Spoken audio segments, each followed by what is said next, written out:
Olá, este é o Poder Entrevista. Eu sou Radassa Vental, redatora no Poder 360, e entrevisto agora o otorrinolaringologista e professor universitário Márcio Nakanishi. Márcio Nakanishi tem 53 anos, nasceu em São Paulo. É formado em Medicina pela Universidade Estadual Paulista, com pós-graduação em Rinologia pela Dikkei University School of Medicine em Tóquio, no Japão. Tem doutorado em otorrinolaringologia pela Universidade de São Paulo e pós-doutorado na área do olfato pela Faculdade de Medicina da Universidade de São Paulo, em Ribeirão Preto. Desde 2003, Márcio é médico otorrinolaringologista do Hospital da Universidade de Brasília. Hoje, atende na clínica que inaugurou em 2009, a Nakanishi Otorrinolaringologia. Também é pesquisador associado do programa de pós-graduação da Faculdade de Medicina da Universidade de Brasília. Dr. Márcio, seja muito bem-vindo e muito obrigada por essa entrevista. Olá, obrigado, Radassa. Eu que agradeço a oportunidade de poder estar aqui no Poder 360, falar com vocês. Agradeço também a todos os web espectadores que assistem a este programa. Essa entrevista está sendo gravada no estúdio do Poder 360 em Brasília, em 4 de junho de 2025. Doutor, ao longo da nossa conversa, vamos falar sobre a perda olfativa e a sua relação com as doenças degenerativas. Eu gostaria de começar, portanto, pedindo para o senhor explicar o que caracteriza a demência, quais são os sintomas e por que as doenças degenerativas são consideradas irreversíveis. Muito obrigado pela pergunta, Radassa. A demência ela é uma síndrome, um conjunto de sinais e sintomas que caracterizam o declínio da função cognitiva, representada pela memória, pela linguagem, pela orientação no tempo e no espaço da pessoa, pela capacidade de raciocínio e planejamento.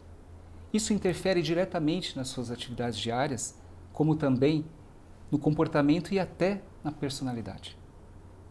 Certo. E por que a demência é considerada irreversível?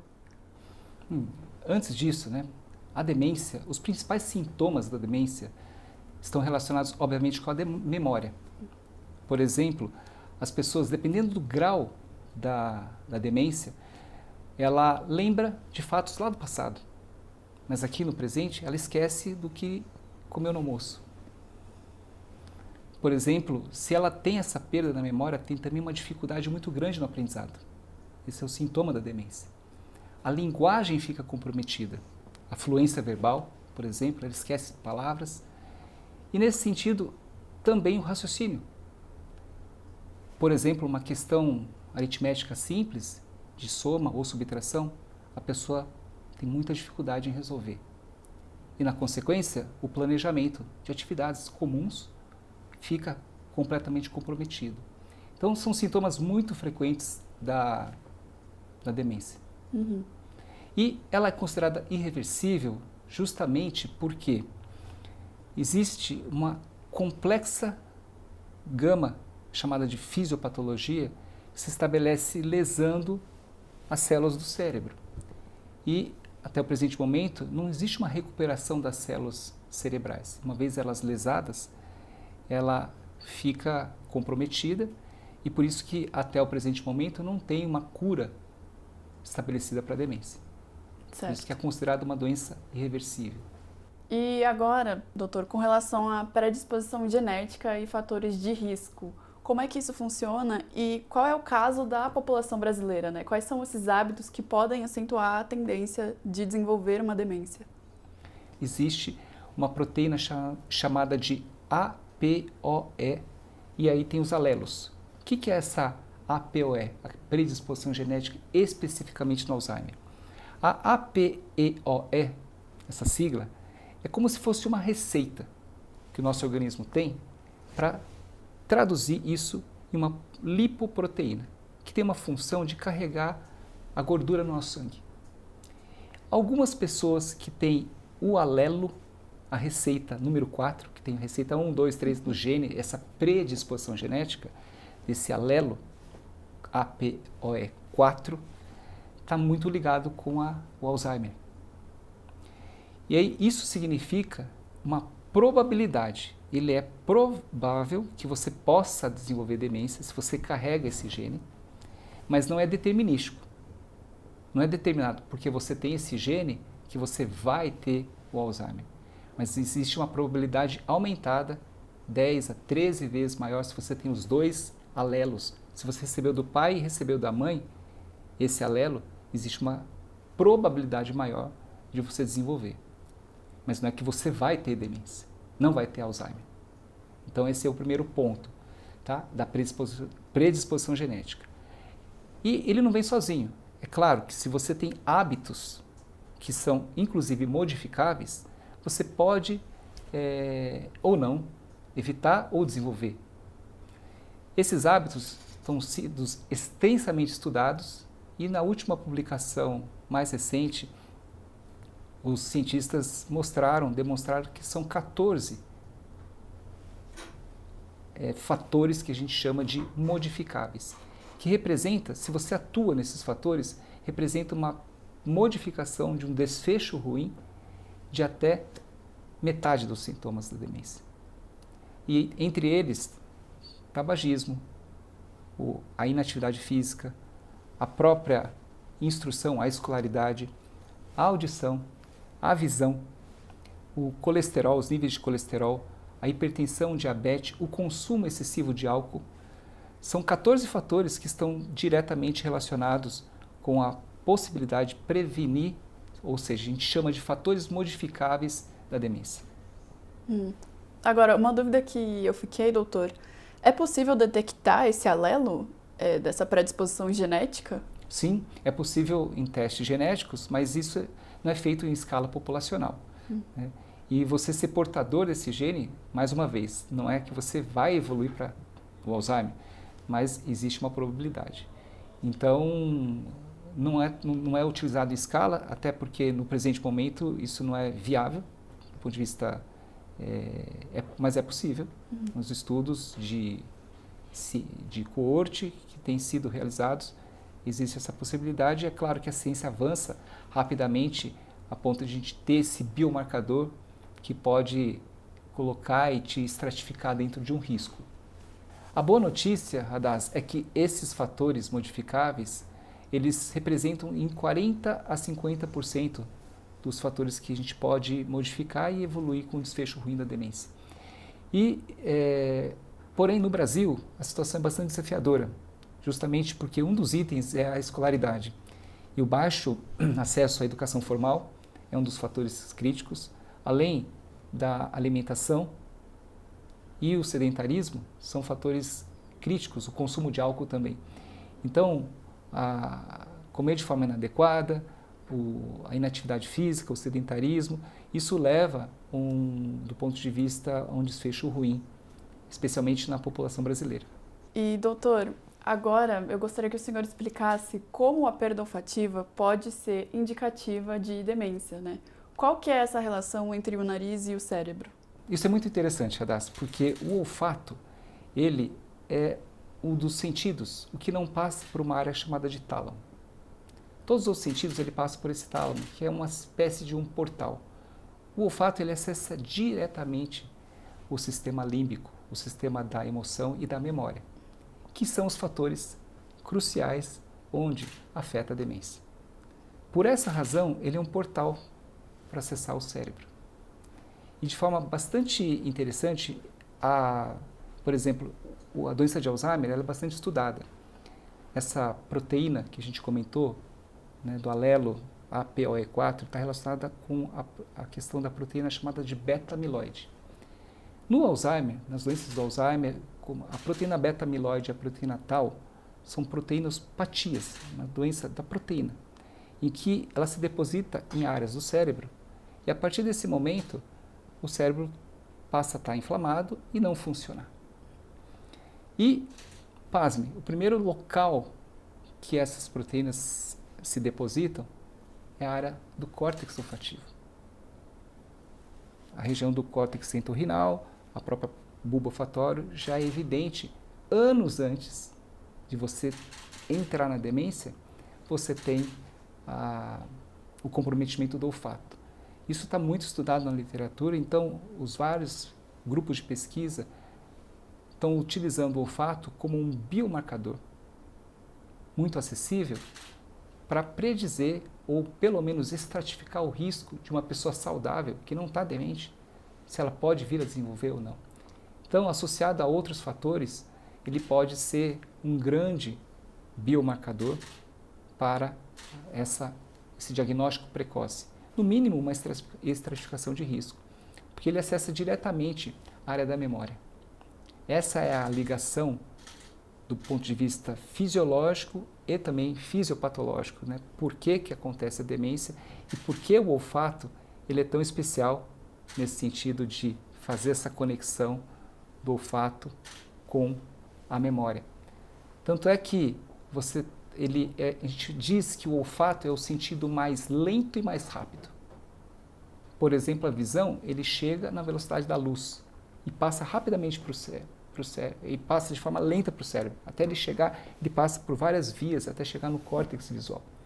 Já o olfato, ele é lento para chegar, mas quando ele chega, imediatamente ele acessa o ponto central do sistema da emoção. Então, muitas pessoas já passaram na rua, sentiram aquele cheiro e trouxe uma memória imediata. Tem até uma história, um poema dos bolinhos da Madeleine de Proust, que o autor sentia aquele cheiro e ele remete à sua infância. Então, vários filmes também abordam esse contexto do olfato como acessar a memória de forma imediata.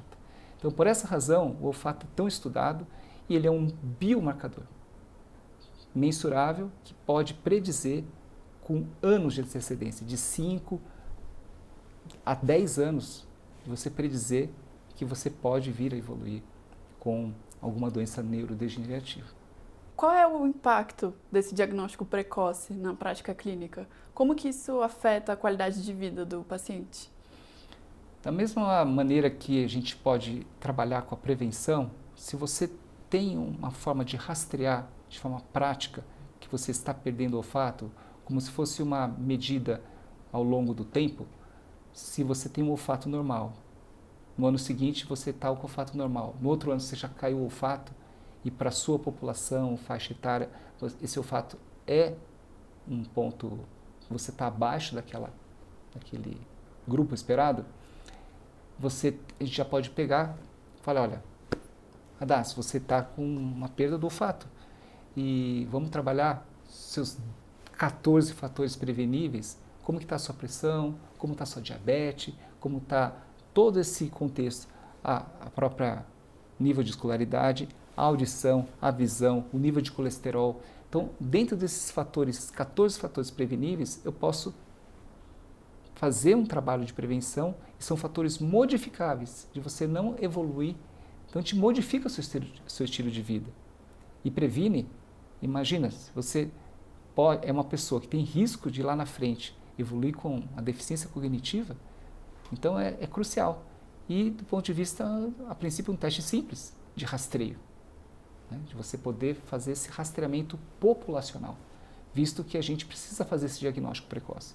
Bom, doutor, em 2022 o senhor publicou uma pesquisa que resultou no desenvolvimento de um aparelho chamado DSD, ou dispositivo de fragrância digital. E ele é capaz de medir a capacidade olfativa. Como que funciona esse teste? E eu gostaria de saber também se os critérios de avaliação mudam de acordo com o gênero e a idade do paciente. Bom, em plena pandemia, a gente tinha um grande desafio. Na ocasião, era medir o olfato. A gente tinha as maneiras de avaliar a audição, a visão, sempre teve, mas o olfato sempre foi um desafio. E nesse período da pandemia, com o Covid atingindo o olfato como um dos marcadores, até reconhecidos pela OMS, a perda do olfato, a gente desenvolveu, em parceria com a Noir, que é uma empresa especializada em cosméticos, e eles tinham desenvolvido o primeiro tablet do mundo a ser possível. Eles desenvolveram o primeiro tablet do mundo capaz de emitir cheiros na indústria de cosméticos. E aí eu vi essa reportagem e entrei em contato com a Cláudia Galvão, que é a CEO da Noir, e perguntei para ela se existiria uma possibilidade de colocar dentro daquele tablet, cheiros que a gente pudesse validar e testar na indústria médica. Então, a gente fez um copia e cola do teste padrão ouro, e que consiste num teste de múltipla escolha. Você apresenta um odor, que sai, esse tablet ele tem uma capacidade de armazenar e liberar fragrâncias através de uma tela sensível ao toque. Então você aperta a tela do tablet, ele solta o cheiro. E você tem que escolher entre uma alternativa de múltipla escolha qual é o cheiro que saiu ali. Então esse basicamente é o teste de identificação do olfato. E assim a gente consegue mensurar a sua capacidade olfativa. Então vai de 0 a 20 cheiros. Então se você acerta em torno de 15 para cima, você é considerado uma pessoa normal. 11, 12, 13, 14, a gente chama de hiposmia. O seu olfato está reduzido. Abaixo de 10 é considerado de anosmia. Você não tem está com ausência de olfato. Pelo menos do ponto de vista funcional, você não está com o olfato preservado.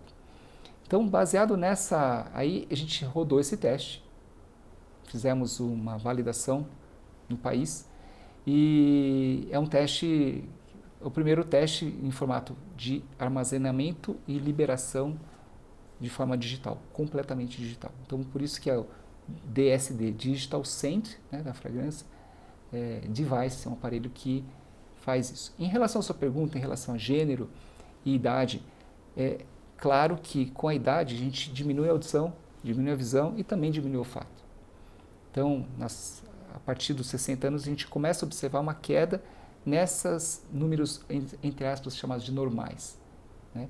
Enquanto que é diferente você comparar uma pessoa de 30 anos, 15 pontos, e uma pessoa de 80 anos com 14 pontos. Por exemplo, né, o mesmo 14 pontos com 80 anos, ele está entre os 80 anos, as pessoas, bem acima da sua média, do seu percentil que a gente fala. Agora, uma pessoa de 30 anos, com 14 pontos, ela já é considerada, ela está abaixo da média daquela faixa etária. Então, de acordo com a idade, a gente adequa o resultado do teste. E as mulheres, aí no caso, elas sentem melhor, o olfato das mulheres é melhor do que dos homens. Então, a mulher, ela tem um olfato em pontos, ela sente mais cheiro, vamos dizer assim, do que o sexo masculino. Bom, em 2022, a ideia da Anuar era lançar no mercado comercial o produto no ano seguinte. Como foi essa recepção e o que mudou desde então? Então, no ano seguinte, a gente seguiu com a validação, a gente lançou de fato o produto, esse aparelho, e foi muito bem recebido em vários centros de pesquisa e clínicas, em algumas clínicas privadas, os early adopters, as pessoas começaram a usar. E a gente seguiu não só no Brasil, mas foram vários estudos internacionais de validação e adaptação cultural, que atualmente está em curso. A gente sabe que na área da saúde, na área médica especialmente, ele passa por vários crivos de regulatórios, e nisso nós estamos em pleno desenvolvimento na América do Norte, na Europa e na Ásia, especificamente com os pesquisadores do mundo todo já, e na Oceania também, na Austrália. Então, o aparelho ele já tem um desses aparelhos em cada continente, com certeza, né? E no centro de pesquisa sendo adaptados, porque existe um desafio da adaptação cultural do odorante com o odor. Então, nesse sentido, ele está em estudo internacional, né? Mas aqui no país nós temos já hospitais em uso e clínicas também em uso dessa tecnologia. O dispositivo, ele está disponível para uso em larga escala? Então, sim, ele tem disponibilidade para larga escala. A gente, aqui no Hospital Universitário de Brasília, ele é o primeiro hospital público do país e talvez no mundo, porque ele é completamente inovador, esse formato digital, a ter um teste olfativo disponível para a população do Sistema Único de Saúde. Então, ele foi aprovado, validado e está disponível. Nós estamos fazendo esses testes aqui no Hospital Universitário de Brasília, em parceria com a Secretaria de Saúde do Distrito Federal, que também tem acesso através da regulação, então a gente disponibiliza esse teste no nosso ambulatório de otorrinolaringologia aqui do nosso Hospital Universidade de Brasília. Bom, e doutor, qual seria hoje o custo médio desse teste olfativo, como, né, de um dispositivo de teste como o DSD? E existe perspectiva de barateamento e massificação desse tipo de exame? O custo desse teste, ele está em torno de R$ 35,00, o custo da empresa em si, né? Então é um custo acessível. Ele está disponível no Sistema Único de Saúde e nas clínicas privadas, a gente tem disponível na nossa clínica, o custo dele é em torno de R$ 150,00, esse teste, né? E existe essa possibilidade de massificação, né? A área comercial está em franco trabalho, né, com as clínicas privadas, tanto na clínica privada quanto na saúde pública. A gente tem esse projeto muito intenso, né, de fazer essa divulgação e colocar esse dispositivo a serviço da população. Doutor, o senhor tinha comentado que o DSD foi desenvolvido durante a pandemia, já que parte da população que teve a doença relatou perda olfativa ou até mesmo uma percepção de odores de objetos inexistentes. Existe alguma relação entre a perda olfativa por Covid-19 e futuras perdas neurológicas? Sim, a gente viu que no Covid a perda do olfato foi um marcador crítico e basicamente era um fator que, se você perdeu o olfato na época da pandemia, você estava com Covid, e assim a gente confirmava. Mas felizmente a grande maioria das pessoas tem o seu olfato recuperado. Mas uma parcela realmente fica, e a gente vê até hoje pessoas pós-Covid que tiveram o seu olfato reduzido ou que perderam e não recuperaram o olfato. E existem vários estudos em andamento, a gente não consegue estabelecer ainda se essas pessoas que persistiram com a perda ou ainda estão sem olfato até hoje, se elas vão desenvolver algum problema neurodegenerativo.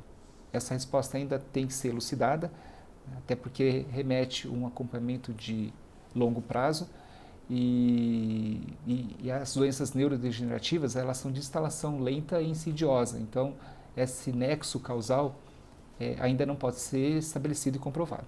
Doutor, o DSD ele pode ser utilizado para detectar perda olfativa causada por um início de uma doença degenerativa?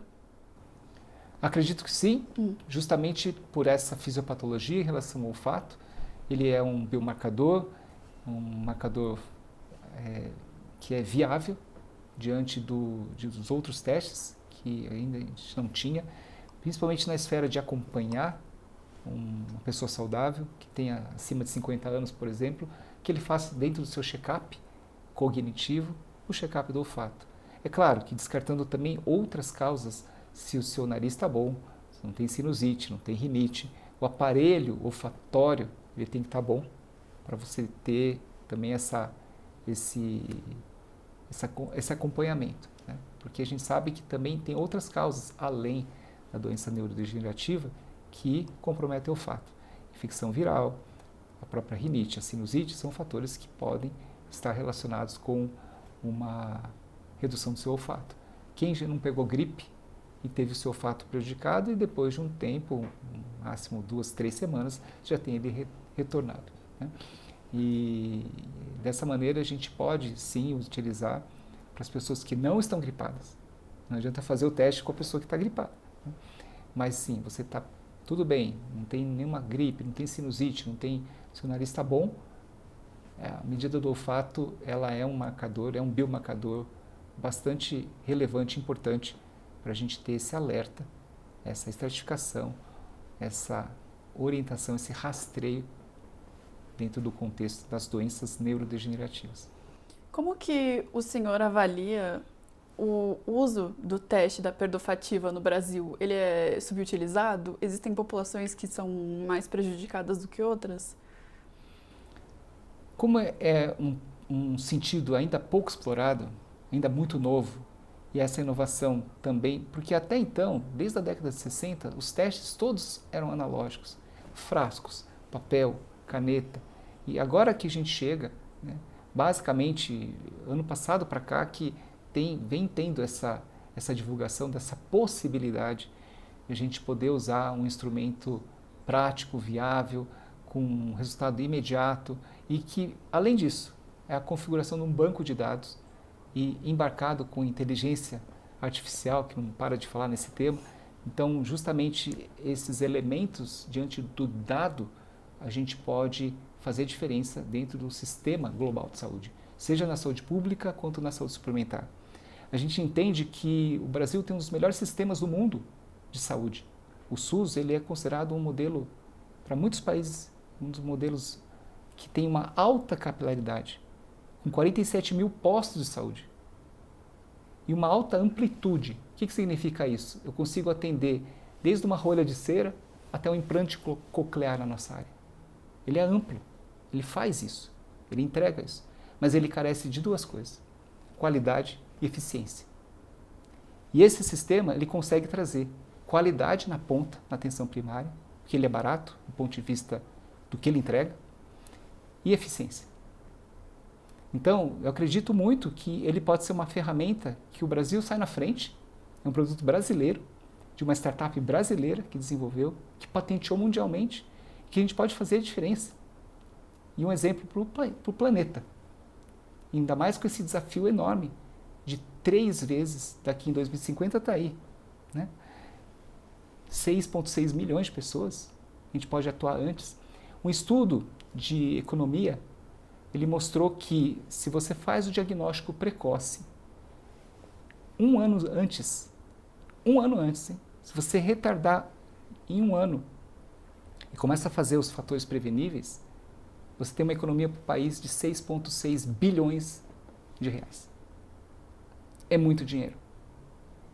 E eu acredito que ele está a serviço da população, do país, e a gente pode fazer a diferença para toda a saúde. Na avaliação do senhor, considerando essa tendência de envelhecimento populacional que a gente já comentou aqui, o Brasil está se preparando bem para lidar com o futuro? Ao meu ver, tem muitos desafios, desde da infraestrutura, das desigualdades socioeconômicas, do nível de escolaridade, da educação formal e da própria do estilo de vida da população brasileira. A gente já comentou, né, a infraestrutura que carece e as políticas de enfrentamento às pessoas com demência. A gente tem um desafio enorme pela frente, mas ainda tem tempo. Imagino que tem essas próximas 2 décadas para a gente poder trabalhar e estar promovendo essa saúde e em virtude desse aumento da expectativa de vida que a gente está enfrentando, o envelhecimento populacional. O Brasil já é um país que a faixa de envelhecimento na projeção de 2050, a gente vai ter mais idosos do que a população jovem. Então, a gente tem que se preparar e o momento é agora. O senhor acha que é viável implementar o uso de dispositivos como o DSD ou até mesmo o teste sanguíneo de Alzheimer no sistema de saúde, tanto público quanto privado? Eu acho plenamente viável, em virtude do custo, benefício para a população, e especialmente porque é um tablet, ele é portátil. Então, ele tem, ele pode embarcar, a gente pode fazer um sinergismo, inclusive, com a inteligência artificial. Como a gente fala em termos de técnicos, ele pode funcionar como um hub de sensor multiagente. O que significa isso? Ele pode ajudar o médico lá na ponta, os profissionais de saúde na ponta, a fazer esse rastreio, a ter tomada de decisão e orientação em termos de tratamento, educação. E é uma ferramenta que vai trazer essa qualidade e eficiência para o sistema de saúde, não só público, mas para o privado também. Então, a gente entende que é uma ferramenta que pode fazer muita diferença nesse enfrentamento da demência e é viável, né? Em relação até a você poder medir esses potenciais biomarcadores, ele é um filtro, um rastreio, porque hoje é caro um teste de um alelo APOE4, ele é até caro um teste de uma proteinopatia no líquor, se eu tenho beta-amiloide ou uma proteína tal, eu quero dosar, que marca o Alzheimer, eu tenho a suspeita. Então não é como dosar uma glicemia, esses exames são caros. Então ele traria essa viabilidade, do ponto de vista pragmático, de você fazer o teste, selecionar aquela pessoa, embarcar testes cognitivos, obviamente. Então você otimiza o sistema para fazer exame em quem precisa. Então o olfato você rastreia, aplica um teste de cognição, está ruim, realmente é uma suspeita muito forte. A assertividade desse teste, desse custo que você vai usar do ponto de vista de coleta de sangue para identificar um marcador biológico, ele passa a ser muito mais racional. E por fim, doutor, uma última pergunta. O senhor mencionou sobre o uso de inteligência artificial. Eu gostaria de saber como que é essa integração, né, da inteligência artificial na análise de dados olfativos e nessa prevenção de riscos, né, nessa prevenção da demência.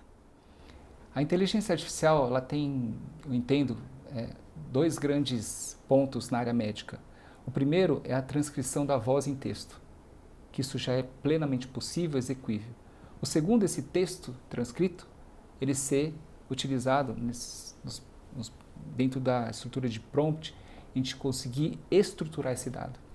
Então ele vai fazer essa estruturação do dado e com isso, ele sendo um sensor que capta a sua capacidade olfativa, faz essa interação de texto, de voz em texto, o texto estruturado e a sua resposta que você teve a esse estímulo. Não só aí eu estou falando do ponto de vista olfativo, mas eu posso também pegar o estímulo auditivo e o estímulo visual, e aí um completando o outro, da maneira que você pisca, da maneira como você responde, da maneira como está a sua voz, são todos esses dados transcritos em números, que no final os dados que a gente está falando são transformados em número. Esses números são processados nesses modelos de linguagem larga e com todos esses algoritmos de aprendizado de máquina, e aí eu consigo devolver, do ponto de vista personalizado, na medicina chamada personalizado, o tratamento certo, a recomendação certa para a pessoa certa, na hora certa. Então, eu enxergo a inteligência artificial, ela está em tudo hoje, e não seria diferente dentro do sistema do tablet. A vantagem é que eu tenho um hardware, eu preciso de alguma coisa que faça isso. Então, ele, por ser o próprio aparelho que faz essa captação, o processamento, e aí a gente entra dentro desse universo da internet das coisas, e o dado ele vai ser crucial, ele é um captador de dados e manda para os sistemas de nuvem, e na nuvem é processado e devolvido. Então, eu enxergo que a inteligência artificial ela vai ser de forma fundamental para o avanço da tecnologia que só está começando, né? E ela pode ser, eu como médico, se eu estiver na atenção primária e tiver um tablet desse comigo que possa captar a voz, traduzir em texto, e isso ir para o prontuário do paciente, já ter um sistema ao lado que me dê um suporte como um copiloto do médico na atenção primária, você empodera a atenção primária, faz de forma inteligente a transmissão, o encaminhamento para um especialista. Eu tenho essas duas pontas, né? Eu tenho estudado muito a atenção primária e sou um especialista que faço cirurgias altamente complexas no hospital universitário. Então, essas pontas, a gente tem a inteligência artificial como uma grande oportunidade para ir para a ponta, para o especialista, quem realmente precisa, e ajudar na atenção primária, nesses 47 mil postos de saúde, a orientação do especialista com os melhores protocolos e diretrizes. Isso, no final, vai ser um grande ganho para a pessoa, que é a mais importante. Então, o paciente vai ser beneficiado com a inteligência artificial, essa gestão dos dados, tornar, sim, aí de fato um sonho, tornar o SUS, o sistema de saúde, ele altamente eficaz, e qualificado. Então, eu enxergo que esse é um instrumento que pode trazer isso e acredito piamente que ele, junto com a inteligência artificial, a gente consiga melhorar a saúde das pessoas. Dr. Márcio, muito obrigada por conceder essa entrevista ao Poder 360. Eu que agradeço, Radassa. Muito obrigado ao Poder 360 pela oportunidade de estar divulgando o nosso estudo, nossa pesquisa e as perspectivas que se descortinam pela frente. Agradeço também a todos os web espectadores que assistiram a este programa. Esta entrevista foi gravada no estúdio do Poder 360 em Brasília, em 4 de junho de 2025. Para ficar sempre bem informado, inscreva-se no canal do Poder 360. Ative as notificações e não perca nenhuma informação relevante. Obrigada!